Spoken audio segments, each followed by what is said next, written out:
All right, so I just want to say a couple things. So someone said to me recently that the Second Amendment was made to prevent slaves from uprising. A lot of U.S. constitutional amendments, policies, blah blah blah, whatever you want to call it, are very oppressive and do work in a way to oppress people of color and marginalized groups.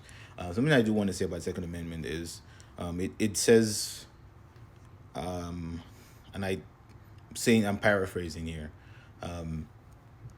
the right to organize militia and the right to own and bear arms. That's basically what the Second Amendment is about, right? And it was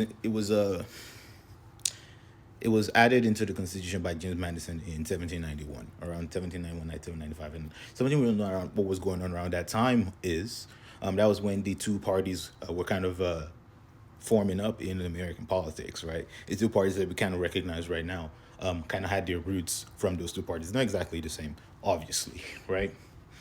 But the thing that I think is good to understand is the most of the reasons that the Second Amendment was implemented was because the American politicians at the time had obviously, you know, been engaged in a revolutionary war against the British, right? And they were putting in place something that would prevent another oppressive government from existing. And that's something that I was talking about, right? The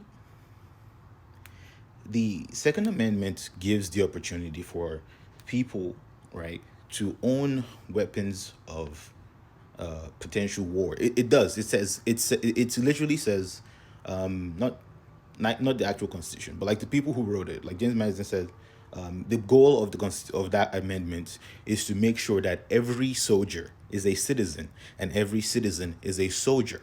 So that means that they do want you to have weapons of war, right? That's why they're not trying to appeal the amendment, right?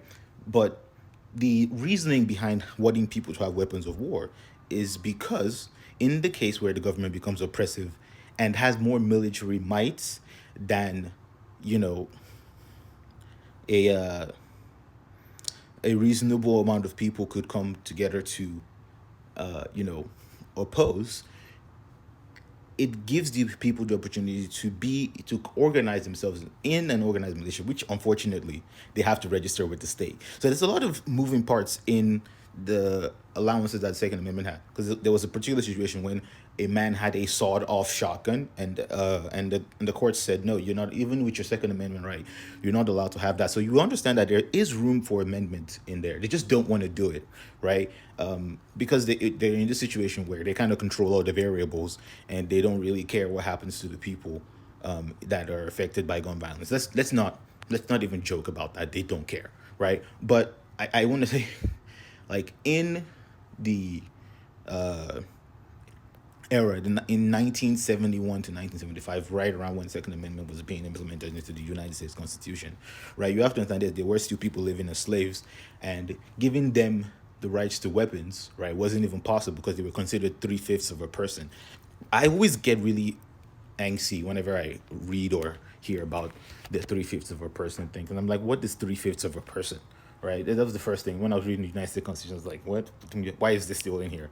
But that's beside the point, right? So yes, maybe it was a way from keeping the slaves from uprising by giving the slave owners weapons, right? But you still have to understand that in a situation where the quote unquote enslaved, the slaves or enslaved people, right, were in in an area or in an environment where they have access to weapons, it's very easy for them to uprise. It literally happens a lot of the time during the Civil War. So like I understand where you're coming from, right? But like the Second Amendment didn't prevent slave uprisings. If anything, it enabled a lot of it.